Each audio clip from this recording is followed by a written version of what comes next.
WDYKA, the What Do You Know About podcast. Each episode, we'll be breaking down pop culture topics from totally different worlds. What do you know about Video games, reality TV, science fiction, true crime, tech, YouTubers, and more. Let's get into it.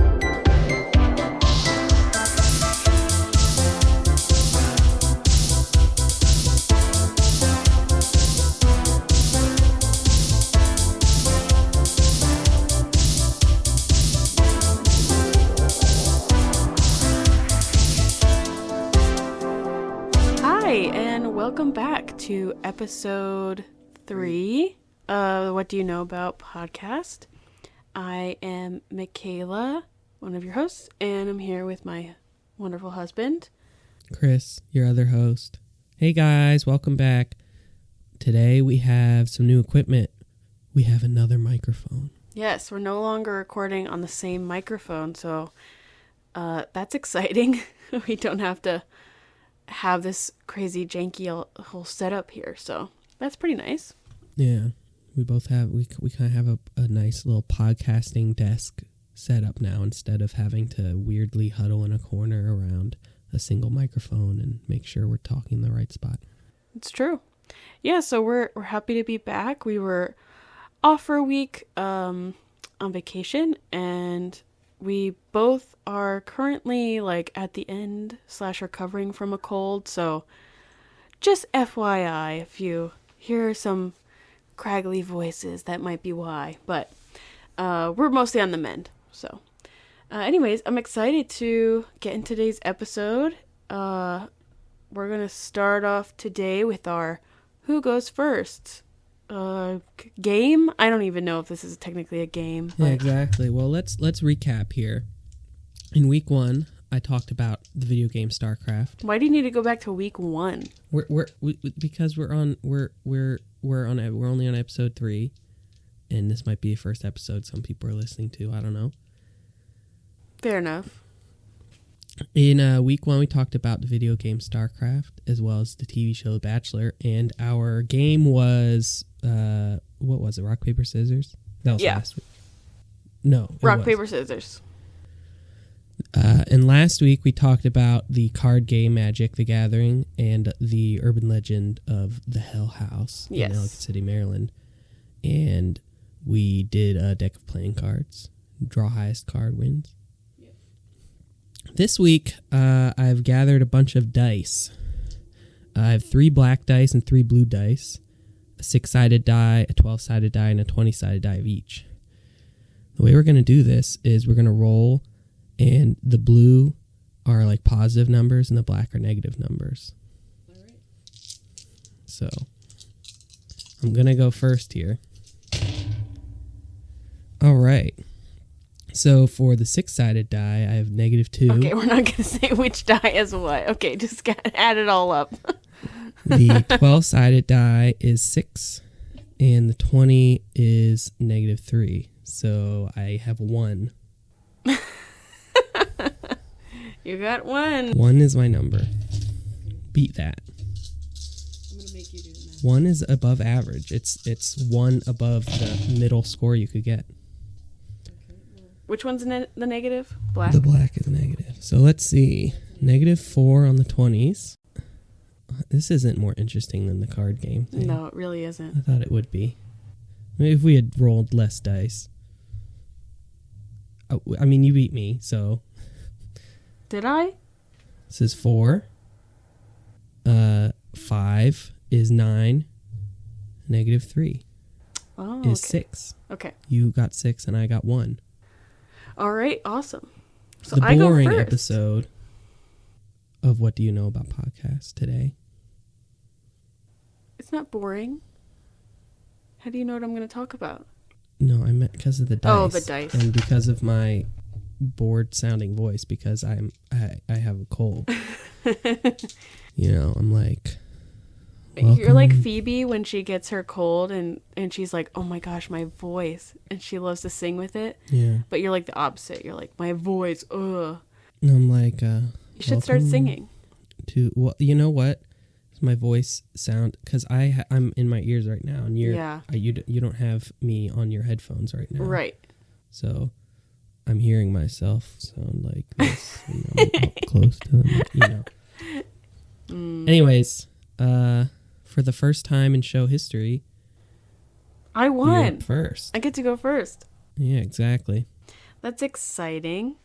Okay, well, today's topic that I'm bringing to you, Christopher, I'm sure you know what this is, but you probably don't know like much, I don't know, history and all that kind of stuff. And exactly. I guess the question is, what do I know about it? So yeah, what do you know about mukbangs? Oh, God. That's not how you pronounce it, right? It is. It's Korean. I look, I listened to a Korean pronunciation of it. A lot of people say mukbang because that's how it's spelled, American, whatever. But if you're saying it in English, you probably think, oh, it's spelled like mukbang. Okay. But it's mukbang. Okay. So tell me, Chris, what do you know about that? Yeah, maybe we should have known that. We live in an area where there are a lot of Korean people, a lot of Korean restaurants. It's a nice place, but we should probably know a little very bit more lucky about with the food. Yeah. Yeah, it's amazing. Anyways, a mukbang. I can't say I know much about it other than that it's like a genre of internet video where a person eats too much food and it's kind of like gross, but I guess people watch it. I don't know why people watch it. I guess it's satisfying for some people. I guess it depends. There's this one guy that is famous or infamous for starting out on the YouTube as like a violin player, and then he became a mukbanger and gained like 300 pounds or something. Yeah. He's talking about Nikocado avocado, everyone, by the way.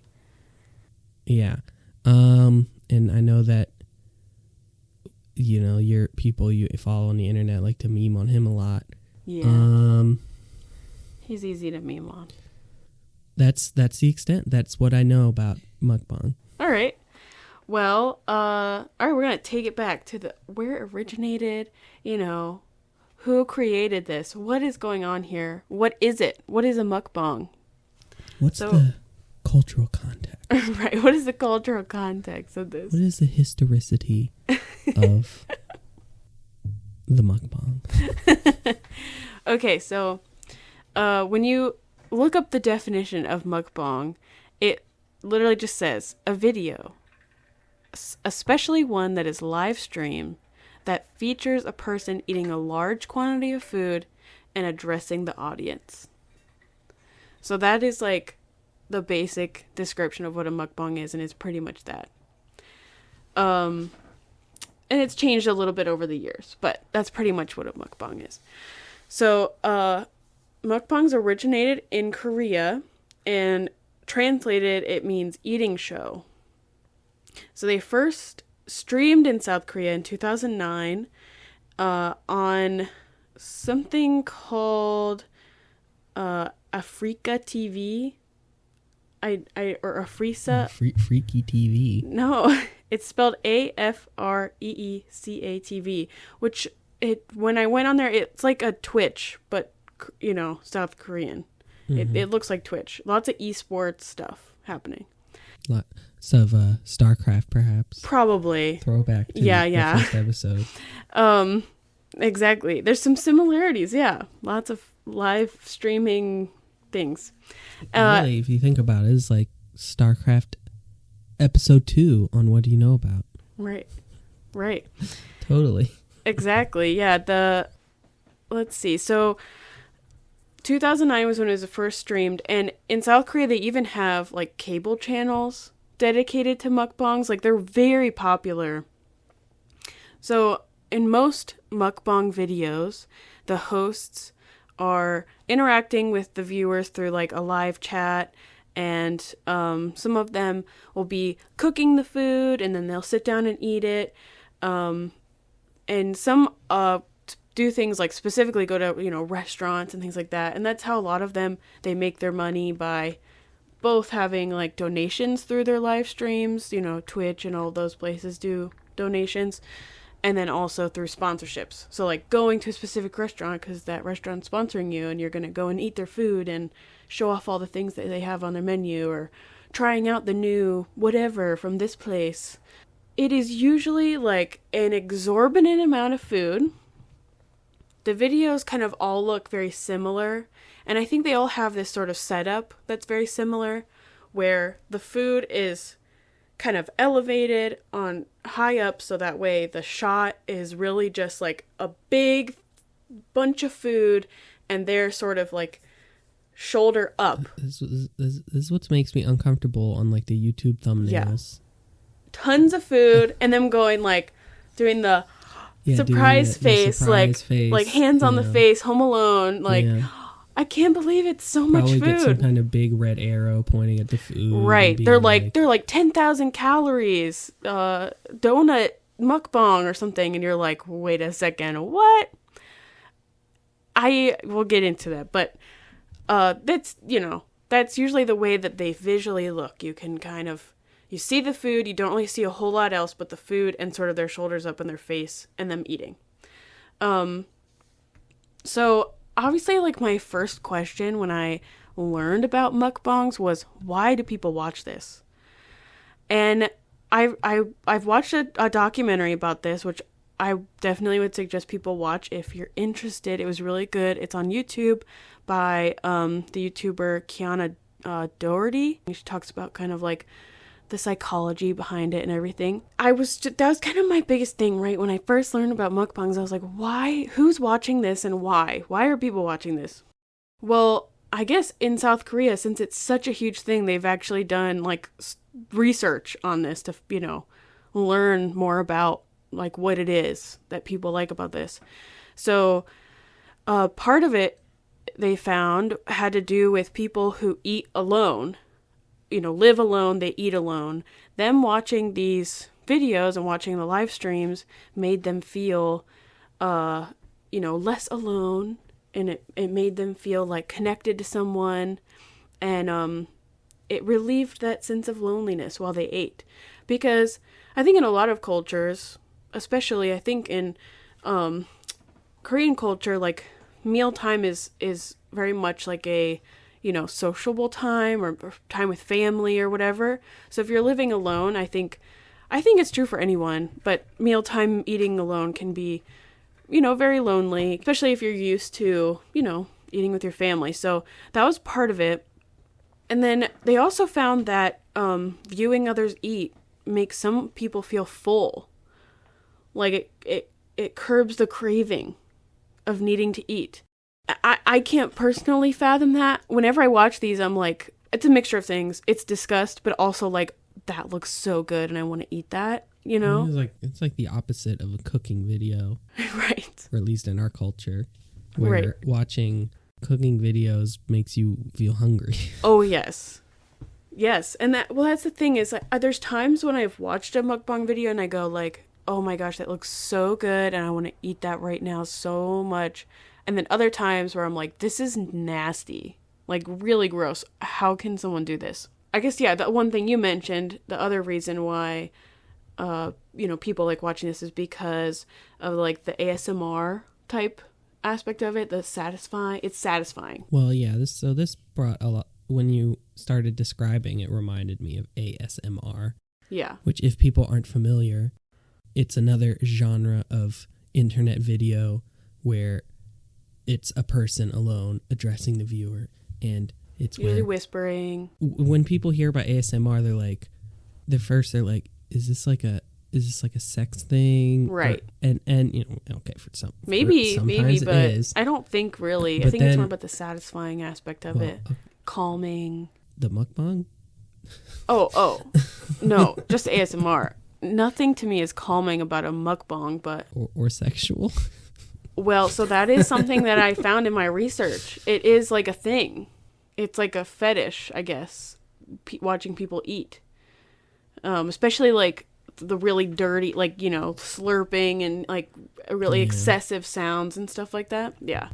Because people go kind of over the top when they do these videos, I've noticed. They'll be eating and they take huge bites, like massive bites. Yeah, it's I don't know how to feel about it. But anyways, there are some, you know, mukbangers that specifically do like ASMR type videos, but that's not what all of them are. But some people are obviously find both the visual like aspect of like watching someone eat and the sounds of someone eating like satisfying, which cannot relate. The sound of someone chewing food, does that bother you? Because it bothers me. It depends on the chewing, but most of the time, yeah. It's like, oh, I can't. Well, over a microphone. I mean, if you're on a voice call, like if I'm a voice call and playing video game and one of my friends eating chips, there's one friend in particular that always does that, which is very annoying. Oh, no. Do you want to give them a shout out? No. No but name I have checking? Shouted this friend out on the show before, so. Oh, no. Go back to the tape. Oh, no. All right, moving on. So, where can you find these mukbang videos? YouTube, I assume, and also on twitch.tv, I assume. Yep, exactly. So the one thing I mentioned, the Afrika TV, that's like the number one way that I think people, especially in Korea, watch. That's like their main streaming platform. The mukbang capital. And yeah, lots of esports and mukbangs. Is there esport? Well, okay, if you combine esports and mukbang, you know which they do. No, I saw that. You combine esports and mukbang, you get the professional hot dog, contest. Oh, hilarious. Anyway, so yeah, you can watch it there. You can watch it on YouTube. Some people's live stream on YouTube, but most of the YouTube is like pre-recorded, edited type stuff, which sort of differs from the origins of mukbangs. It's supposed to be live and interacting with the viewers and whatnot, but it still counts. And yeah, like you mentioned, Twitch is another common live streaming platform for mukbangs. You know what's interesting is I saw that at one point Twitch had like specifically a category called social eating that you could put your videos under, but they don't have that anymore. They got rid of it. I think everything that's not a video game is either just chatting. Just chatting.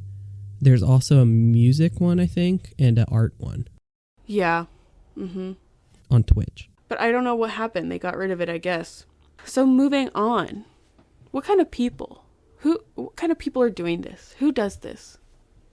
Nikocado avocado. Exactly. So obviously there are tons and tons of Korean creators. I'm not going to name all of them. I'm just going to kind of go over some of the creators that are like the most well-known and the biggest. One of the most popular Korean creators is someone named Banz, Banzz. He has over 2 million subscribers on YouTube, and some of his videos, like his most popular one, got 15 million views. I mean, he's definitely very popular. Another big streamer who does this is Yuka Kinoshita. She's a Japanese streamer who has over 5 million subscribers, and like tons of her videos have like 10 to 20 million views. I mean, very popular.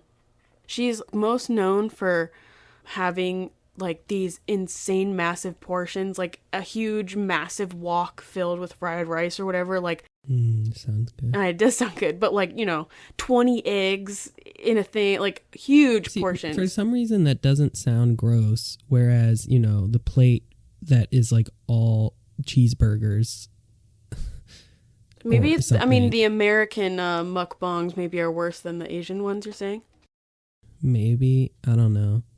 When I think of a mukbang from an English-speaking person, I guess, I think of disgusting. Yeah. Maybe it's just that one guy, though. I think your Nikokado's tainted you. I don't even know. I mean, all I know is memes. I know.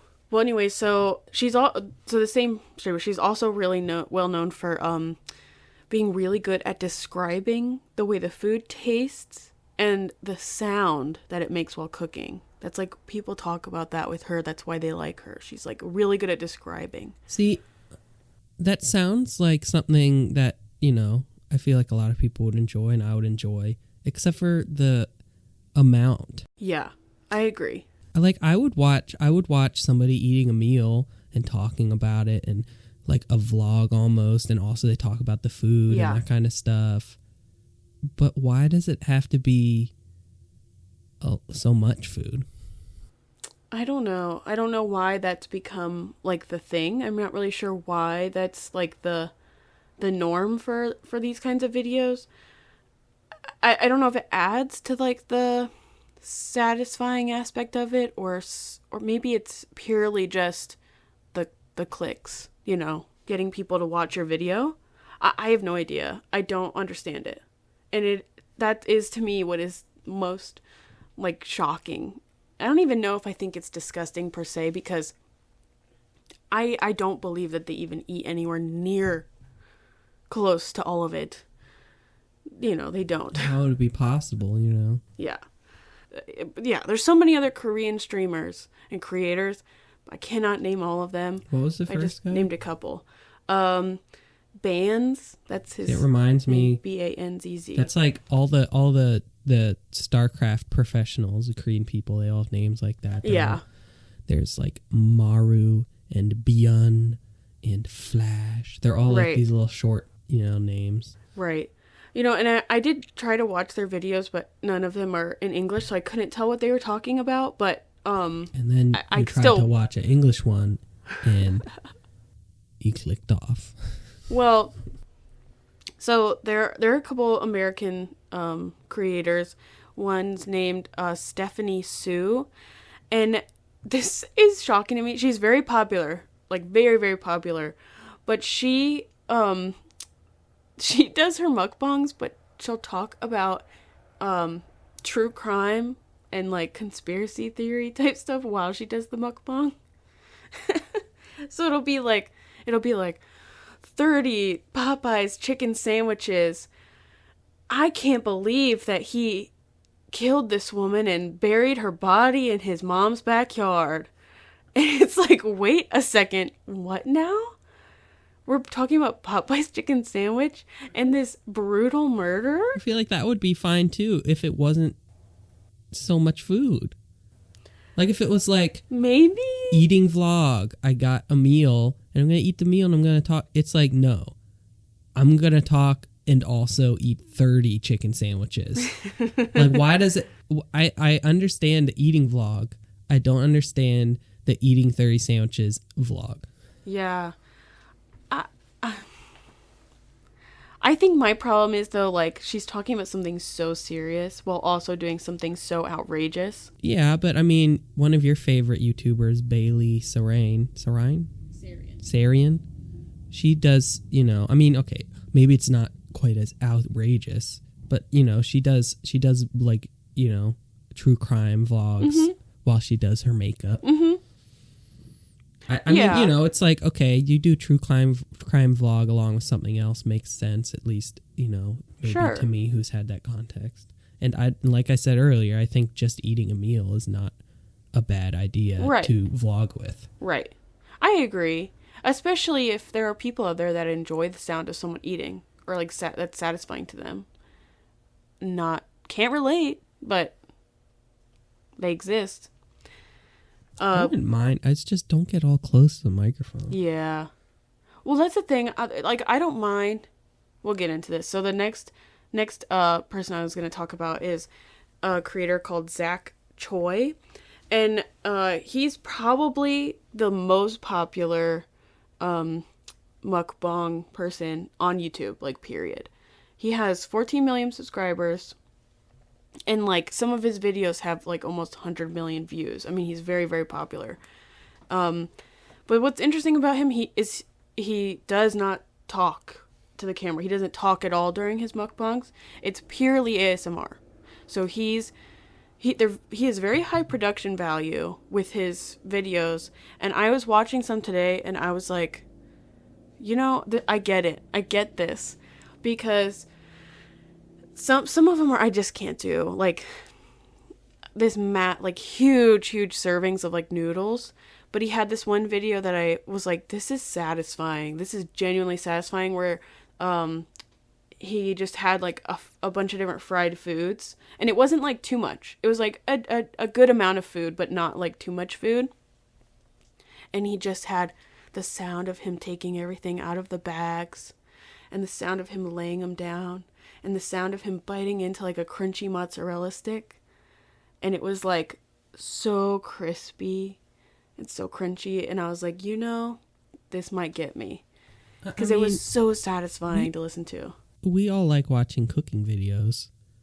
But, we do. Aside from this, eating videos aren't. I mean, obviously, the topic of conversation, they are popular, but very popular, like shockingly popular. But you're not seeing eating shows on the Food Network, Oh no, not traditionally popular in a Western context.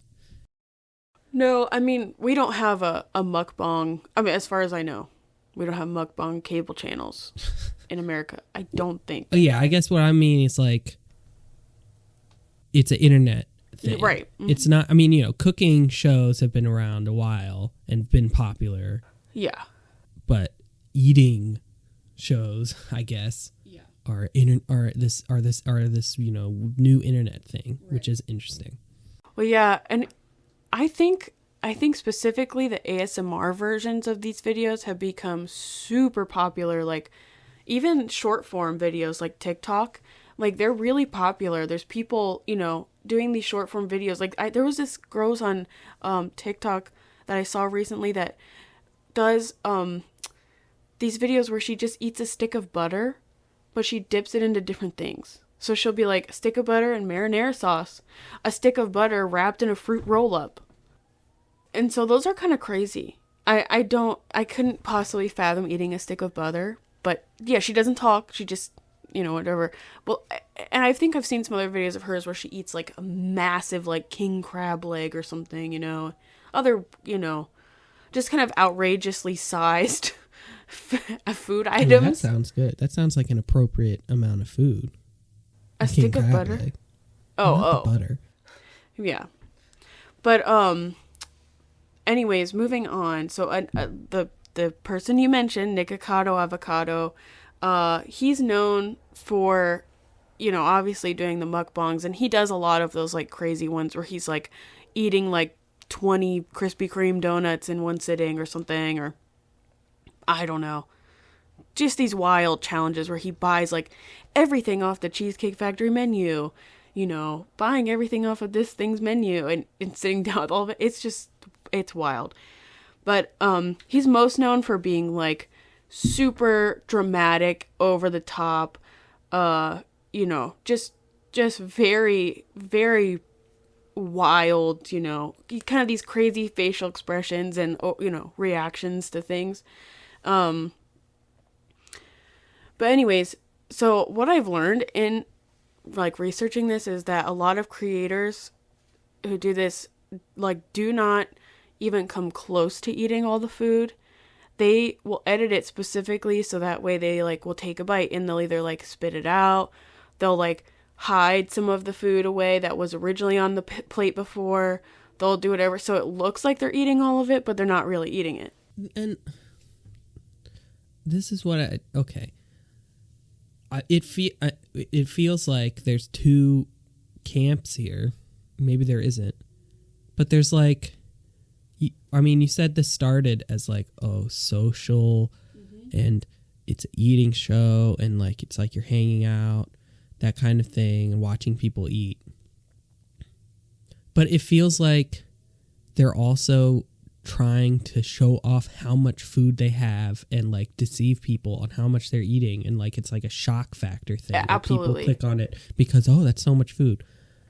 I think it's the shock. Are there some people that do one of those and some people that do the other one, or is like everybody does the shock factor? Like what about the whole social? I think there's still people that do how it originally started, I think there are definitely people out there that still treat it that way. And for them, like, a mukbang is for them to sit down, talk with their viewers, have a conversation, and eat a meal together, But for a lot of YouTubers and other creators, they're like, how can I make the most money? I got to do what everyone else is doing, so I'm going to go buy like 20 cheeseburgers and eat 2 of them.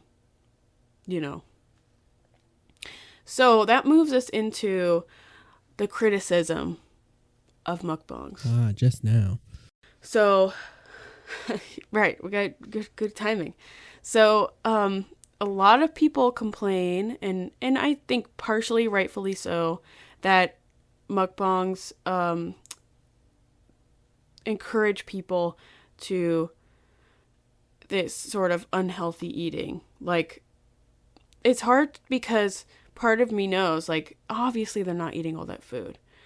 But then there's the other part of you that goes, how are they able to eat all that food and, like, still live a normal life? Yeah, but also you are like, obviously I don't eat all that food, but it's not obvious because they're trying to hide it. Well, yeah, they're very, they're good. They're good at making their content. It's not obvious. It's just your perception are like, okay, well, how could a person eat all that food, Well, yeah. Lots of people have criticized that it promotes unhealthy eating, specifically unhealthy eating habits, not just unhealthy eating. But the South Korean government actually tried to regulate mukbang content, saying it caused binge eating. But there's so much backlash from just the general population, and no like real evidence that it actually caused binge eating. So nothing ended up coming of it. Like it didn't proceed because there were so many people that were against the idea. And I actually found this interesting. I'm going to just kind of read this verbatim. I don't remember exactly where. I think this was on Wikipedia, but I'll cite my sources. I'm just going to read this verbatim because I thought this was interesting. A study which investigated the popularity of mukbang and its health impacts on the public analyzed media coverage, articles, and YouTube video content related to mukbang and concluded that people who frequently watch mukbang may be more susceptible to adopting poor eating habits. In a survey involving 380 non-nutrition majors at a university in South Korea, and their tendencies to watch mukbang and its close variant, cookbang, which cookbang is just cooking, not eating it necessarily. A significant 29.1% of frequent mukbang watchers self-diagnosed negative habits, such as increased intake of processed and delivered foods or eating out. Mukbang has also been credited as a dietary restriction device for curbing food cravings, and excessive watching may be related with the exacerbation or relapse of eating disorders. I found that very interesting that study showed that, because I don't know, I think we just don't realize how much like certain things that we watch or whatever impact us, but especially something like that. If it has like a psychological effect on you, it's kind of surprising that it would have that strong of an effect on someone, but it's possible. I also read a few YouTubers that had been pretty open about their health and like the toll being a mukbang creator takes on them. Just the way they feel, their overall health, their like digestive system, things like that, like how negatively it's impacted them, but that they, that's their job. They make money doing it. That's what they do. So I don't know. I part of me is like, just stop doing it. Dude, why do you need to do it? But then the part of me is like, well, it's your job. And actually, there was one creator in Italy passed away at the age of 42 after 3 years of making mukbang content. He died of a heart attack, most likely from his like intake of really heavy processed super fatty type foods, because that's the kind of stuff that gets the clicks. Like you say, whoa, look at this crazy meal I'm eating. I don't know if my other thought is it like people that are like, I can't eat that, so I'm gonna watch someone else eat it. It'll make me feel better. Like, I'll live vicariously through them. I don't know if that's part of it. And I just want to be like, just eat it, but eat a small amount. It's okay. Just eat the cheeseburger every once in a while. It's okay. It's not going to kill you. What will kill you is eating 300 of them in one sitting. And then they're like, what will kill me is not getting a paycheck. It's other criticism has been the insane amounts of food waste that happens in these videos. Obviously, they're not eating a lot of it. What happens to it? It gets thrown away because they take bites out of everything. So if they got 20 different dishes, a bite is taken out of all of that. You can't donate that. You've eaten out of it. Plus, it's usually from a restaurant, made. What are you gonna do? Who are you gonna give that to? That's one thing I appreciate about cooking YouTubers. Well, at least a lot of the ones that we watch. They make a lot of food, and then they always show that they gave it to people. Yeah. Their friends are there eating, their families there eating. Yeah. I agree. And I think that's something that I've, when I watch these videos, I think about that. I'm like, oh my goodness, what a waste. They're really wasting so much food. And, in China, actually, the government, basically prohibited a lot of these videos because of the food waste. People that were making mukbang videos had to stop, or were getting harassing texts and contacted by the government and stuff to stop what they're doing because they were wasting food. They're not allowed to do it because the government does not let them. So, I don't know if that's the right way to handle it, but they're apparently very serious about their food waste there. And lastly, another big criticism has been around animal cruelty. This is a little gross, but just turn off the thing for a few minutes and then come back. Basically, there's a few, not a lot, I don't think, but a few mukbang creators who have made videos where they essentially are eating live, seafood. So octopus, squid, those kinds of things. Literally eating them when they're still moving, taking bites out of them. That's not particularly uncommon around the world, though. Sure. It is I've seen some of these videos and it is shocking. They're moving fully alive and they go and put them in their mouth and swallow them fully alive. So essentially they die by what?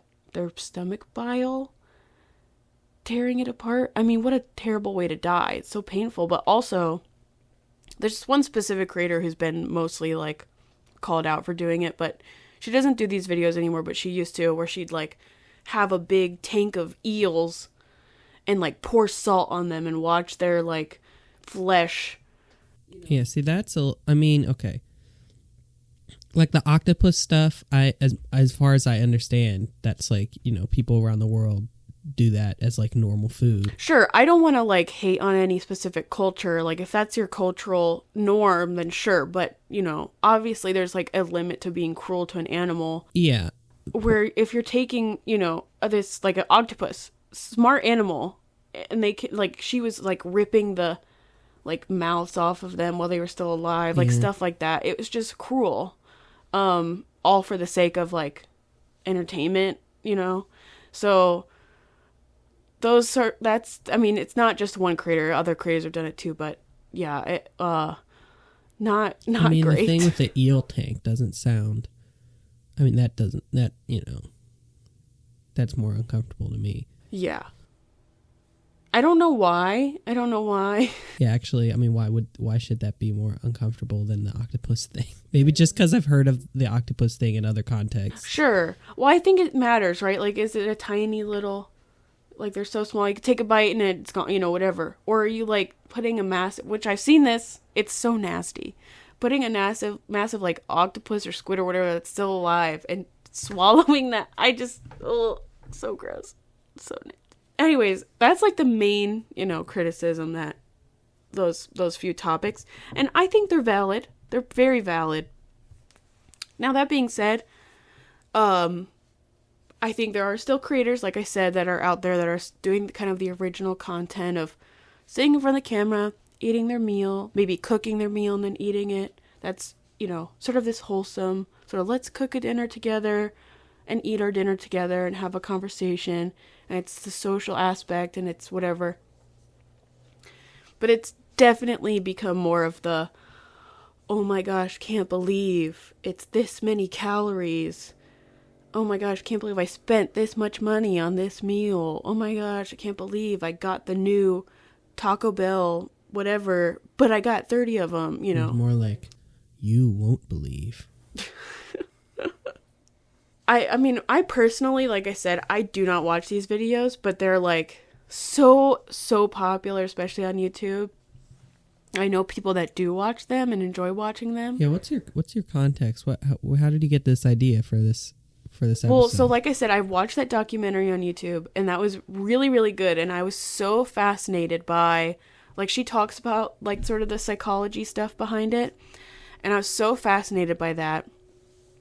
And then, obviously, I've known about Mikaela for a while. Like, he's hard to miss if you're like kind of on the YouTube sphere. He's, very, there's also amongst all of the mukbang creators, there's a lot of drama.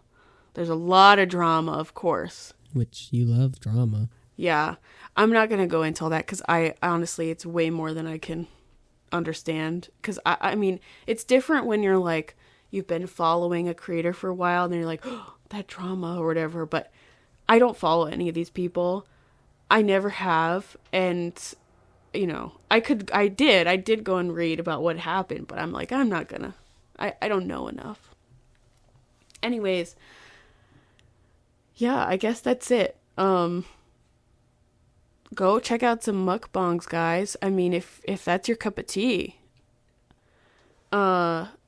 Chris, what did you learn about mukbangs? What did I learn? I learned a lot because I didn't know that much.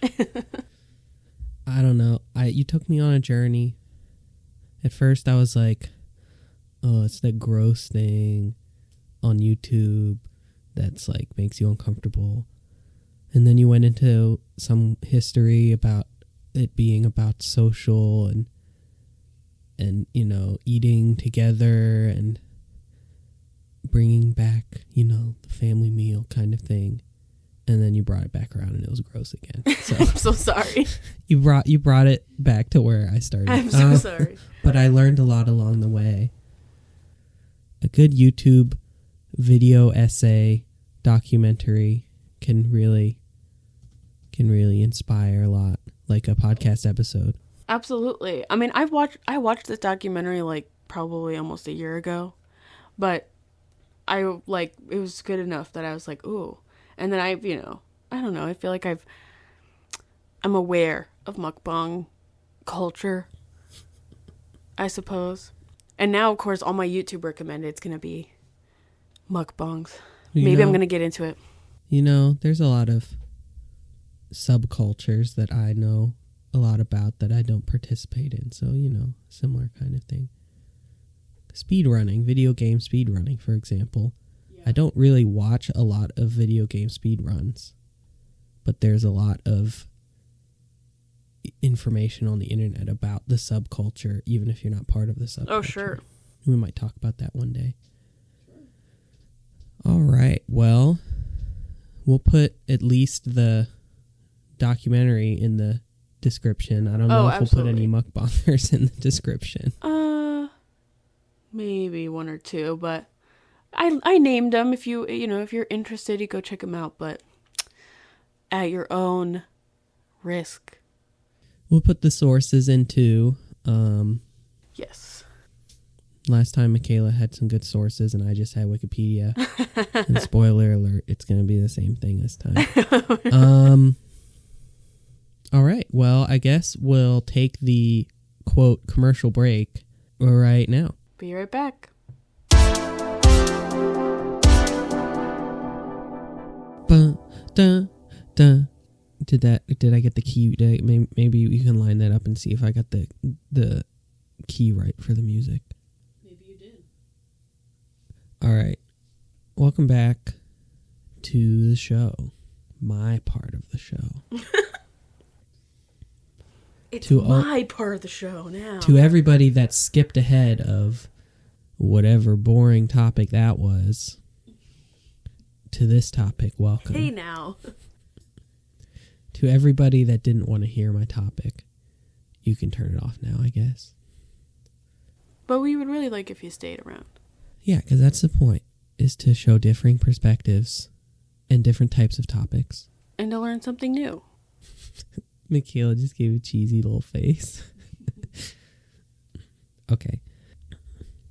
Last 2 weeks we talked about games, video game and a card game. Today, that is not the case.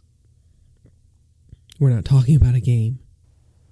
What do you know about The Lord of the Rings and The Hobbit? Let me scope this out, because there's a lot of things to talk about here. Today we are going, and you know, I don't want to give you any spoilers for what do you know about. I know you know some things about it. It's a book. They're both books. Today we are going to talk about books. So that is the scope of the discussion. So what do you know not about movies. Yeah. Gotcha. Okay, I know there are 3 books in like the Lord of the Rings series. And then there's lots of other sort of short stories and offshoots, like the Silmarillion's not a short story, but that's like a history book essentially of the Lord of the Rings universe. And then, yeah, there's 3 books for Lord of the Rings. It's something, 2 Towers and the Return of the King. What's the first one? I don't remember. And then The Hobbit is just 1 book. And I've actually read that book. I like that book. All right. That's what I know. Awesome. Okay, some of that was right. Well, some of that was not technically right. But, I mean, does that matter? Also, I know it's old, and it's all written by J.R.R. Tolkien. That's right. I know that. That's right. That's right. How old? Here, we'll throw one guessing game in here. What year do you think The Hobbit was published? Oh, man. Is it in the 40s? That's pretty close. Final guess? 30s. Guess. 1937. Okay. Lord of the Rings. That was probably in the 40s, right? Because The Hobbit was first. The Hobbit was first. That was in the 50s. So let's get into. I didn't realize it was that big of a gap. Let's get into specifics here. Here we go. All right. The way that I did my outline today, in the past I've put like fun facts stuff at the end. Today we're going to start with quick facts, and then we'll go into a deeper dive, and then we'll talk about cultural impact, because I always have a cultural impact section. You're so much more like structured than I am. I'm kind of like, here's the information. All right. Quick facts. The Hobbit and The Lord of the Rings are fantasy fiction novels by J.R.R. Tolkien. That's one of those technically not right things about yours. You call it the Lord of the Rings series. Actually, The Lord of the Rings is 1 book, or intended to be 1 book, published in 3 volumes. Oh, interesting. Those are sort of the 3 parts of Lord of the Rings. I gotcha. Okay. Wikipedia doesn't have exact figures, but it cites The Hobbit around 100 million copies sold. The Lord of the Rings, because it was published in 3 volumes, but sometimes it's published as 1 volume, it doesn't have like exact figures. It says around 150 million. Wow. So according to Wikipedia's list, if you exclude texts of a religious, ideological, philosophical or political nature, so like ignoring like the Bible and stuff, Wikipedia says The Hobbit is around the 6th best-selling book ever. Wow. And I guess Lord of the Rings would be up there. The Lord of the Rings wasn't on the list because it said, it's hard to get exact figures for it. Right, because I'm sure it's, they're each sold separately a lot of times. Would they count each of the separate sellings as towards Lord of the Rings, or would they do themselves? Yeah, that'd be hard to track. But on Wikipedia's list, excluding religious and philosophical texts, Hobbit was 6. Which it makes you think that if the Lord of the Rings has sold more copies, it's obviously up there. That's pretty cool. Wow. The Lord of the Rings has notably been adapted into 3 major Hollywood films from 2001-2003, also notably adapted into an animated feature by Ralph Bakshi in 1978. Not completely adapted. It actually doesn't do the whole story. They just called it Lord of the Rings, but they didn't finish it. Whatever, They didn't finish the story. The Hobbit has been notably adapted as an animated TV special in 1977 by Rankin and Bass, the Rudolph guys. Oh, yeah. And also another 3 major Hollywood films from 2012 to 2014. That face. We're not here to talk about movies. That is just a fun fact. We'll move on. Okay, last fun fact or quick fact. Currently streaming weekly on Amazon Prime Video, a new TV show based on the same world as Lord of the Rings. It's called The Rings of Power. Yeah, we still need to watch that. Yeah, when I had mentioned to you earlier today that there was a preparation for this episode that I had wanted to do, but it's no big deal. Oh. That was to have watched this show gotcha. so I could, maybe talk about it on the podcast a little bit. But that's okay. We'll want to come back for another episode about the movies as opposed to the books, and maybe we could talk about it then. Yeah. All right. We're going to talk about sort of the history of these books and a little bit about the plot. All right. J.R.R. Tolkien, born 1892, died 1973. So in 1973, he was like 82, 81. He was a British. He was a professor of Anglo-Saxon. I was going to say a British professor, but I tried to change it, so I said he was a British. All right. J.R.R. Tolkien was British, English, I think, specifically. He's a professor of Anglo-Saxon and then later professor of literature at Oxford University. There's a lot to say about his life. We're not going to talk about that. We're just going to talk about important things in the context of this book. His chief interests for the context here were languages and mythology and folklore. So mythology and folklore being the legends and stories of people in the past. So not history, but what did the people of history tell us their stories. Yeah, I knew about the language thing because I know that that's a big part of Lord of the Rings. The language he wrote. Languages. Yeah, and in terms of mythology, folklore, and also, epic poems and stuff like Beowulf. Actually, one thing he did before writing Lord of the Rings was he attempted to make an English translation of Beowulf. I mean, that had been done before, but like his own translation. It was actually published way later after he died by his son. Oh, wow. But yeah, so languages and mythology, folklore, old stories. So he fought in World War One. So in 1917, I think, is when he started to write his own imagined myths and legends about a new world. He called this world Middle Earth.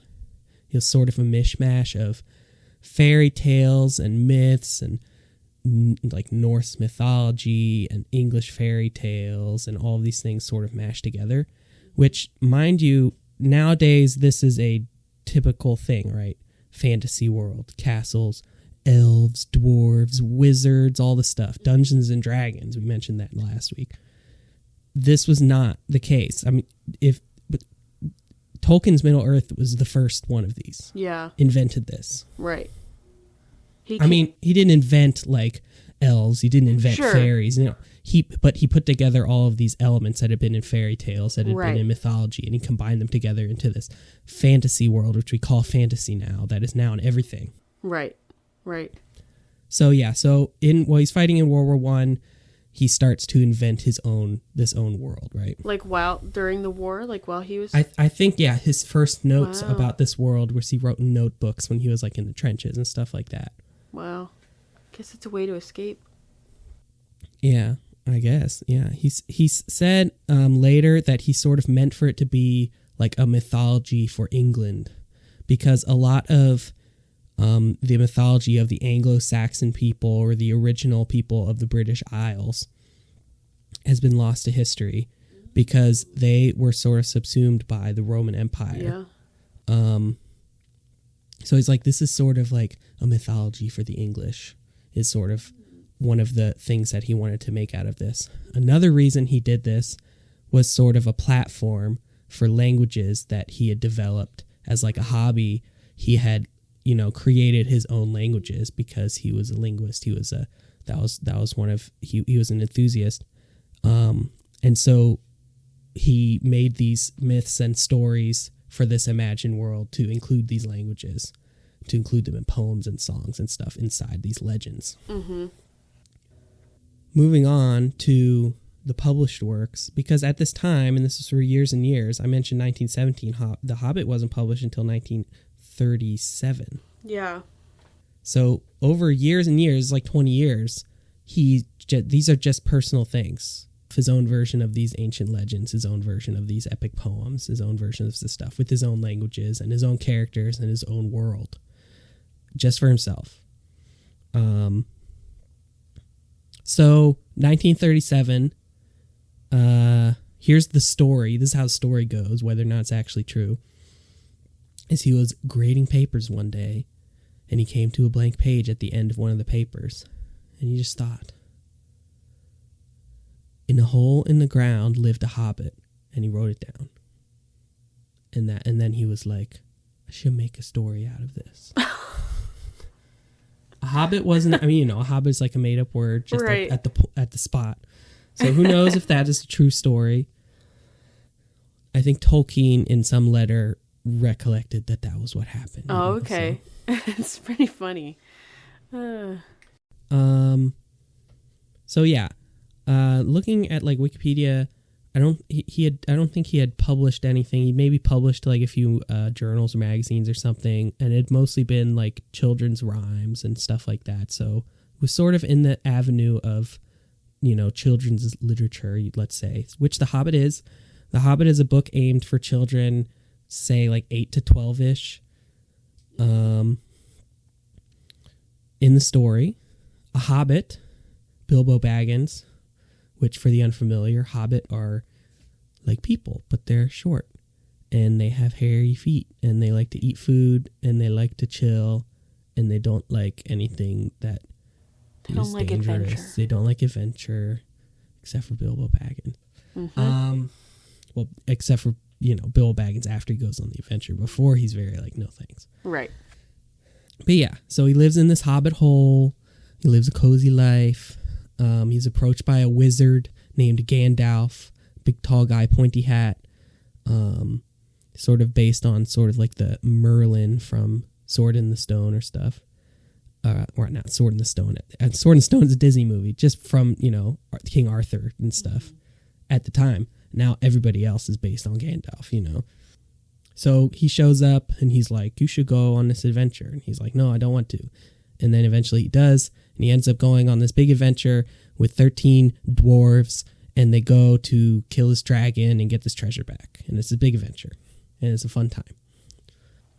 And I agree. That's The Hobbit. Yeah, I say if you haven't read it, you should. It's a great book. It is a really good book. And it's honestly, it's a pretty easy read. It's not a hard read.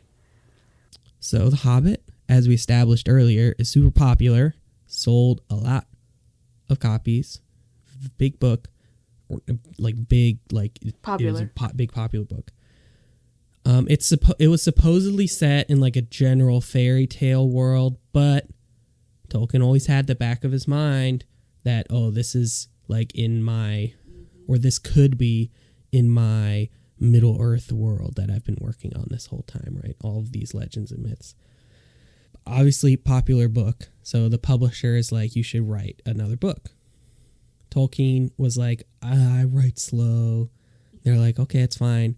He kind of showed them, well, here's some ideas. I have all these myths and legends and history of this mythical world, and this isn't like this is not nothing, it's not like a kid's book. It's nothing like the Hobbit. This is like out there epic poem, songs of myth and legend, Beowulf level stuff, right? Yeah.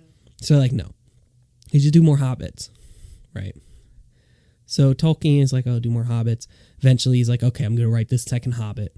And he gets this idea, well, I can spin this second Hobbit into this wider world and make this, more grown-up book that still has the Hobbits, but it connects the Hobbit to all this other stuff I've been working on. It makes it this big grand story. Mm-hmm. So this is The Lord of the Rings, which he published in 3 volumes. The Fellowship of the Ring, and you mentioned the 2 others, The Two Towers and Return of the King. Thank you. I don't know why I couldn't think of the name of the first one. He published them over 1954, 1955. He does write slow. Yeah.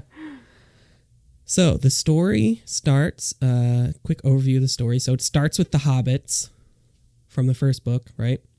Centered on Bilbo's nephew, Frodo, some years later.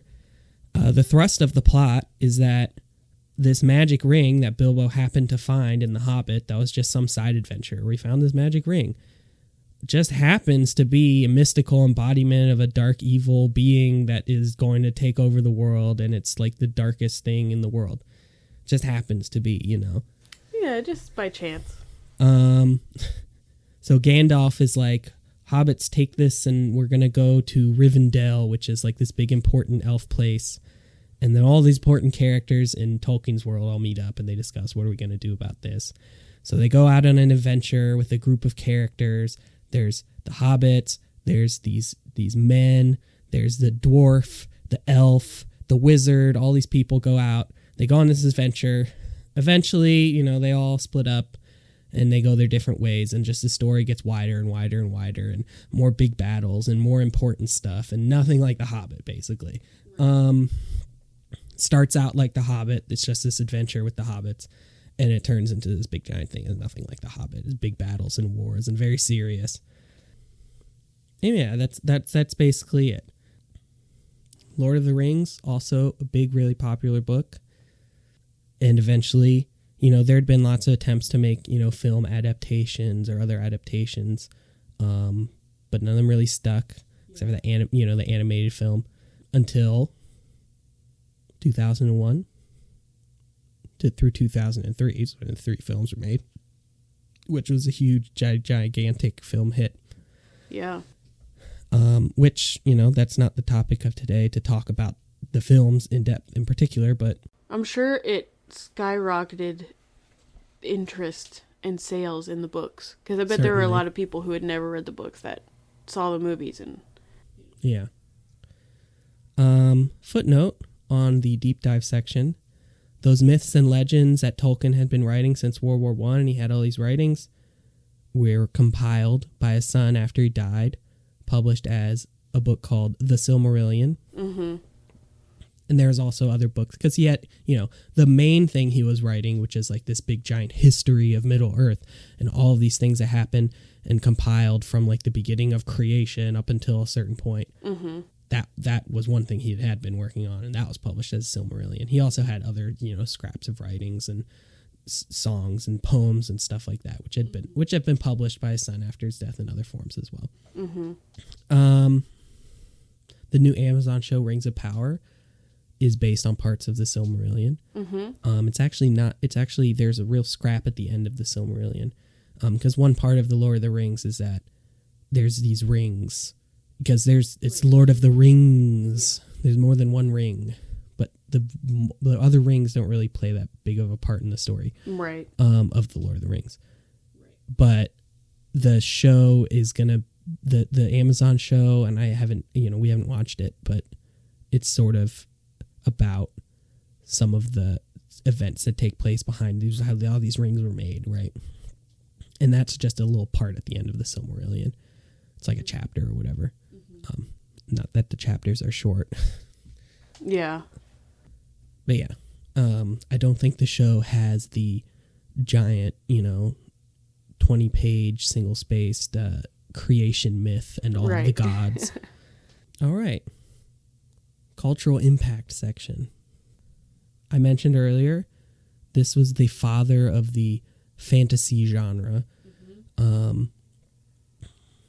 I usually think of it as Tolkienian fantasy. If there's anything where it's dwarves, elves, wizards, castles, orcs, all those things, I think of that as the Tolkienian fantasy, right? Which is like, so popular now. Oh, yeah. Yeah, there's lots of different things like that.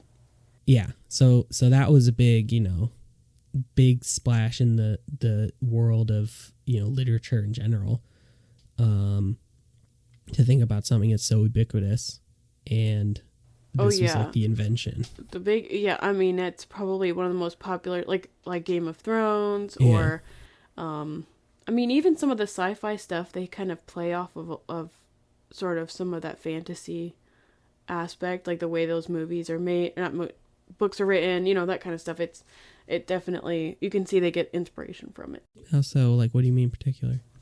I don't know. Even with like Star Wars, you notice like they've taken like some of the, I don't know, just like the fantasy elements, like some of the worlds they create and stuff. It sort of has the same feel as some of the fantasy. It's interesting.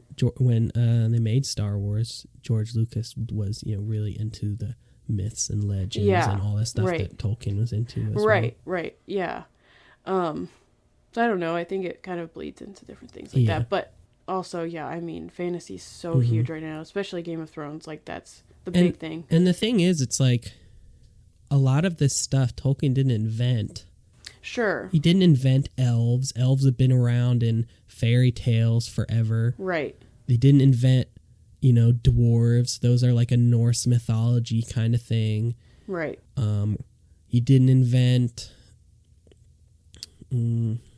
Did he invent hobbits? Goblins. Yeah, I did invent hobbits. Okay. That's what I thought. And that's actually interesting. I don't think anything you like references, like anything that isn't Lord of the Rings would not use or reference hobbits, but they use other Usually stuff. They say halflings. I think that's what they're called in Dungeons and Dragons. Yeah, I was about to say, yep. Yeah, that's true. Yeah.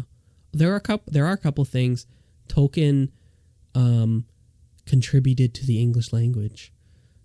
Orc, O-R-C, that word was not at least not a common English word at the time. Dwarves with a V. At the time that The Hobbit was written, it would be more common to say dwarfs. Right, with an F. But like Tolkien's really particular about that kind of stuff. Like in Tolkien's like introduction to The Hobbit, you'd think it'd be like, oh, this is why I wrote this book, yada yada. But no, he goes on for like 3 pages about like why you should say dwarves instead of dwarfs in this book, and like the particulars of the language. Right. It's very important. Yeah. Because that's what it was important for him. Yeah. That's why he wrote all this stuff, because of, his language. His languages, which are, by the way, speaking of his languages, they are Sindarin and Quenya are the 2 Elvish languages, which are the 2 like most important languages in his world. Which is really interesting. Quenya is sort of a Lord of the Rings Latin, where it's like a language that everybody spoke a long time ago, like the Roman Empire, but now all of the other languages have taken roots off of it. And then Sindarin is like more like what the common tongue is now for the elves. Okay, gotcha. Then there's like the Dwarvish languages, and they write with the runes, which is sort of a take on like Norse history and all that stuff. Yeah. Lots of, these are all like very linguistically complete, like, it's not like they're legit, like languages that you can speak, and they have grammar and all that kind of stuff. Right. Yeah, it's pretty amazing. All right, let's see. Some of the best-selling books ever, but now probably more popular because of the critically acclaimed films, 2001, 2003. The Hobbit is one of the most beloved young reader books. I feel like it's sort of between like being a first reader book but between that and like a YA book. It's like not quite, I mean, I don't know, maybe it is a little bit higher reader level than a lot of YA books, but oh yeah, it maybe not the subject matter. I don't know. I feel like, and this maybe dips into my personal experience as a kid trying to read The Hobbit. I could never get past like the first chapter. I was like, this is so long. Oh, okay. Which actually, going back to it, it is really long. Like, it's way longer than all the other chapters. The first chapter. Yeah. So maybe I just needed to hang on. But it's hard when you're 8. Yeah. The Hobbit was also adapted into 3 films, which were not quite as well received as the Lord of the Rings films. Right. Not that they didn't look good. A story for another time. I think there were like some like big like movements in the 60s and 70s and fan groups and stuff, and like Wikipedia cites it as a counterculture movement or something. People would say Frodo lives or what? Gandalf something. I don't have the Wikipedia up in front of me, but you know, it was a real like popular subculture. What? Which I think, you know, the kind of people that were really into those books are the kind of people that like made Dungeons and Dragons in the 70s, or made, you know, those like the 80s fantasy films that like, you know, like Conan the Barbarian or Willow or that kind of stuff. Because that was before it was really mainstream, right? You made a face. You're like, I'm just trying to understand what. Oh, the Frodo lives thing? Yes. Yeah, I don't get the I don't know. I know that it was really popular, or not really, you know, mainstream popular. Right, but I know right, that right. it was like a thing, like people wear it on T-shirts and stuff. I guess one last thing to note about cultural impact, and we have talked about this a lot. It was one of the first and probably the best, or you know, the best example of this, you know, extended universe that, you know, is a really popular story, but there's all of this backstory behind everything, and it's all written out. And you know, the reason is because like he, you know, he had all this stuff in his head like 20 years before he started even publishing anything. Right. And there's all this stuff you can go to. There's maps, there's languages, there's character histories, there's, you know, the history of everything from the creation of the world up until the end of whatever. The Lord of the Rings actually is sort of the end of the story. There's not really much written by Tolkien that documents what happens after the Lord of the Rings. Very small amount. Which I think is sort of what he meant. It's like the big good and evil battle. Yeah.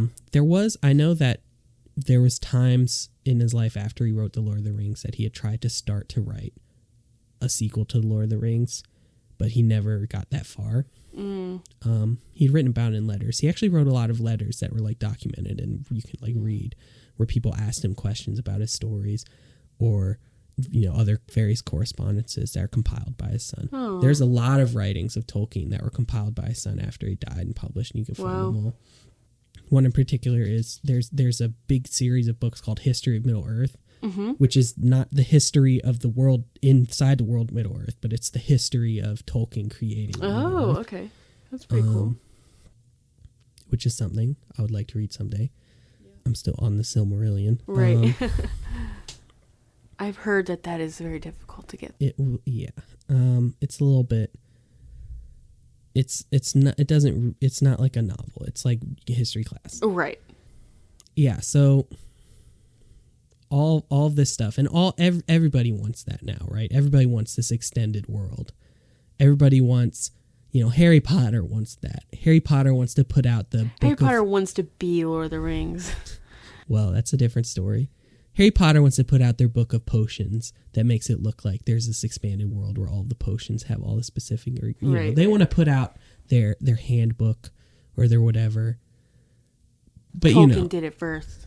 Well, but if you think about it, it's like, oh, Harry Potter puts out their handbook of potions or whatever, and some intern writes it, and J.K. Rowling Right. looks at it and it's She like, goes, "Oh, okay, this okay." is okay. Yeah. Whereas Tolkien, if they had a handbook of something for Lord of the Rings, it was based on something Tolkien wrote like Right. 80 years ago, Right.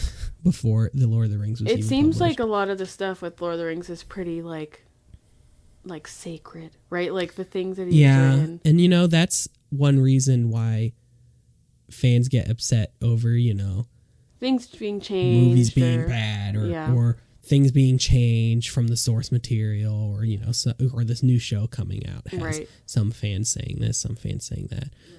But that's why that's why it feels more quote sacred, because Yeah. there was all of this stuff for years. Well, and you for would many years. expect that whoever owns the like properties or licensing or whatever of Lord of the Rings would have like milked it for all it's worth, like they have with all these other franchises, and been like, we're gonna make the Lord of the Rings this, and this, and this. And I'm sure they've done some of that, but I don't think to the extent that They haven't, to the extent of like what Disney does with Yeah. Star Wars and all Yeah. that. But like I'm thinking they probably have made a Lord of the Rings like cookbook, like a themed cookbook, yeah, That's happened for sure, but they probably haven't gone as far as like making something that is like going to impact the history of whatever it is, or the the lore of whatever. well, one of the reasons why the original movies are both really popular, but also people that like the book also like the movies a lot, is because those people that made those movies were Tolkien is it's the sacred, like Right. you were saying, it's so sacred. Right. Everything has to be exactly right, and if it's not, it needs to have a really, really good reason to be changed. Right. So yeah, and having read the book and seen the movie, I agree. I mean, it's very close, way closer to the. It feels way closer to the book. I mean, maybe they've technically changed more things than some other movies have to their book, but it feels way closer to the spirit of the book than most adaptations do. Yeah. So yeah, It's kind of a unique situation, I guess, with his, I don't know, just the intensity, the like amount of time, the amount of his every ounce of his being he put into like Yeah. making all of this stuff. Like, you can't spend that much time on something and not have it be like all of you. Like Yeah. that is, yeah. I mean, it's much more than, not to say that the things that people write like Game of Thrones or whatever, that they aren't putting a lot into it. It's just different. It's different. yeah. When a lot of that stuff are like taking like 20% of their things from Tolkien, Right. Not ripping off, but They're getting all of their kind of inspiration or, ideas. Yeah. But I mean, Tolkien got his inspiration ideas from storytellers Sure. of the past as well. That's Yeah. how storytelling works. Right. There's nothing new under the sun, as it says. We always have a My Story section in my segments. Oh, yes. We do love a My Story. It's like your story with mukbangs. You're like, never. I don't like I this. never touched it. Don't blame me for... Don't check my search history. well, you could check it now. It's going to show I searched for mukbangs, but not any time in the last few months. I deleted all of those. No, I know. My story, let's see. As a child of, I was born in the later 90s, but as a child of that time, this is everywhere, Lord of the Rings. Oh, yeah. Because they're huge. They were like the big giant franchise, like Star Wars was for people of the 80s and the 90s. Although I guess Star Wars was also, because Star Wars movies also, newer Star Wars movies came out at the same time as Lord of the Rings. But this was the thing. It was around. I don't know. I was never I knew the references. I knew the catchphrases. I'd seen some of the scenes and stuff. But I was, stuff goes over your head. Sure. It definitely, Lord of the Rings definitely It's more, you weren't old enough to even watch it. goes over your head. And that's, it's not like the kind of thing where, like, you can watch Star Wars as like a 8-year-old and comprehend the plot. Sure. You can watch Lord of the Rings as an 8-year-old and it's not like it's like vulgar or violent or anything. No. Well, I mean, it is a little, but it's violent, but it not. You cannot comprehend the plot. No. Not even close. You probably can't even comprehend the plot as like a 13-year-old. Right. Maybe. I don't know. I mean, I can say myself, like, I know I watched those movies when I was like 13, but I like watching it as an adult. I feel like I'm watching it for the first time again because you're like, wait, I actually get this now. So yeah, that was the case. Although a lot of my friends were really into it. Yeah. When I was a kid, I was very, very into the bonus features, behind the scenes, special features of anything. Yeah. I would usually get that out and watch that instead of watching the movie. First? A lot of stuff. Yeah. Oh, wow. Well, not before I'd ever seen the movie. Yeah. Gotcha. And the Lord of the Rings DVDs has a lot of this stuff. Yes, I remember. I watched some of that, yeah. So I did watch that a lot as a kid. Yep. As a teen, I became more interested in actually watching it. Still a lot went over my head at the time, like 14 or 15 or something. Yeah. I'd be like, oh yeah, I see Lord of the Rings, it's cool, but like I couldn't like tell you all the characters' names and stuff. Eventually, I as like various times I've been like, oh, I want to watch Lord of the Rings, this or that, or I get into it because I'd watch the behind the scenes or something remind me of it. Eventually I got to comprehend the plot of it more and more. But, still not like hardcore or anything like that. About 2 years ago, I started reading The Hobbit, and then I read Lord of the Rings, and then I watched the movies and watched all the behind the scenes. Did everything. I got the lore videos on YouTube. I got my mind pumped with all of everything, right? And there we are now. So yeah, now I know lots of stuff, and I've read all the book and the appendix and like a third of the Silmarillion, and watch all the lore videos on YouTube.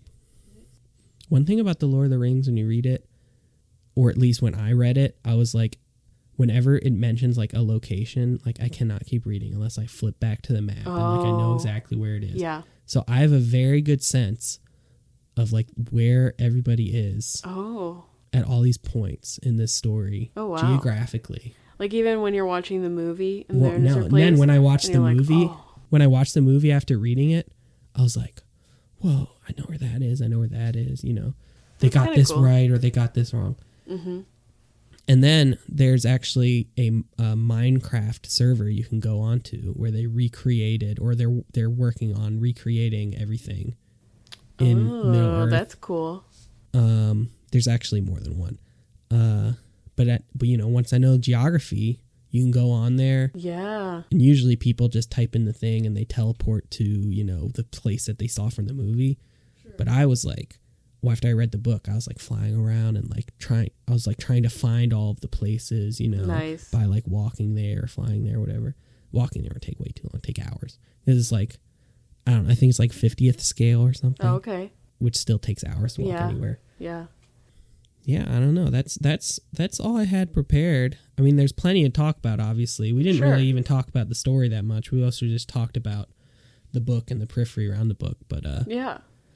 I mean, there's plenty to talk about. And you know what? If we come back to this and we talk about movies, maybe that's a better time, because we don't have to talk about history and we don't have to talk about all that stuff. It might be a better time to actually talk about, the story. And maybe by then we'll have seen some of this TV show. Yeah, I'm sure we will. I think we both want to. Yeah. We both want to watch it, so. Yeah, and this isn't something, this is the What Do You Know About podcast, but I know you've seen the movies. Sure. You know basic outline of the story. I grew up watching it. It was like on in our house then. And, I got The Hobbit read to me as a little kid, but then I've also read it myself. Yeah. So yeah, I'm very familiar with the story, but I think the history behind it, I really didn't know anything about. Yeah. And somewhat recently we've talked about a little bit of it, but it's fascinating. I mean, definitely like beyond anything I can.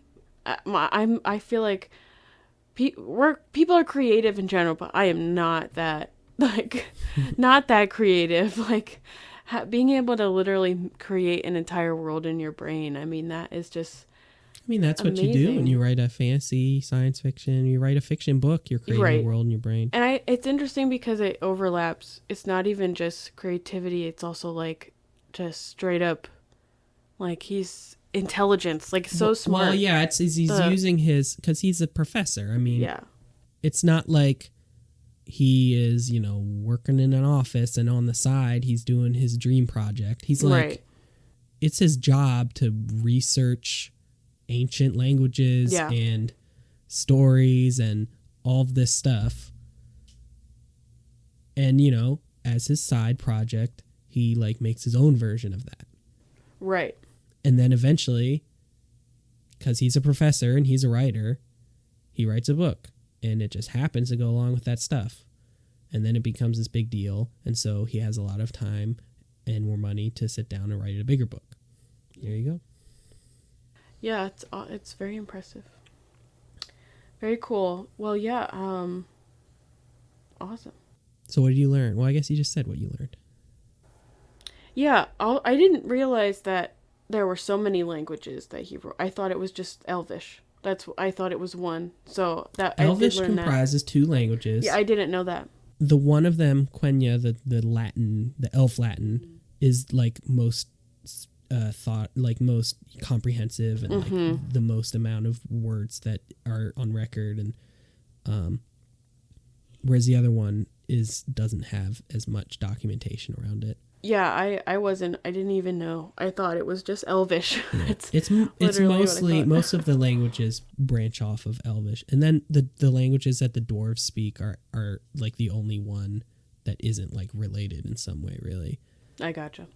Because all of the writing in the Lord of the Rings universe or whatever is mostly via these elf, I forget the writing system's called. There's a word for it. Because in our world there's more than one language that uses the Latin alphabet, right? Sure. So this Elvish alphabet, the Tengwar, is the name of the alphabet. Oh, okay.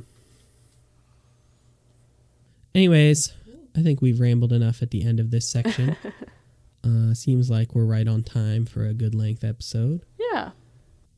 So, thanks for sticking around this long. Yeah, thanks for listening, everybody.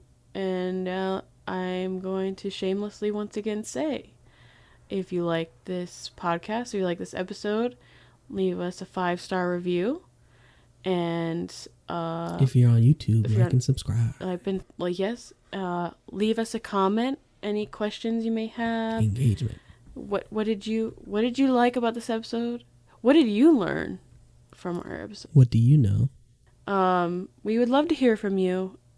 Yeah. We want to hear. Well, no, we need to. Be like, tell us, what do you know about? Because that's the name of the show. Right. Well, if there's ever any specific topic you want us to talk about too, I mean, we can learn about it, so we do know about it. But, leave us a comment. We're just so glad you're listening. If you are listening. If you're listening.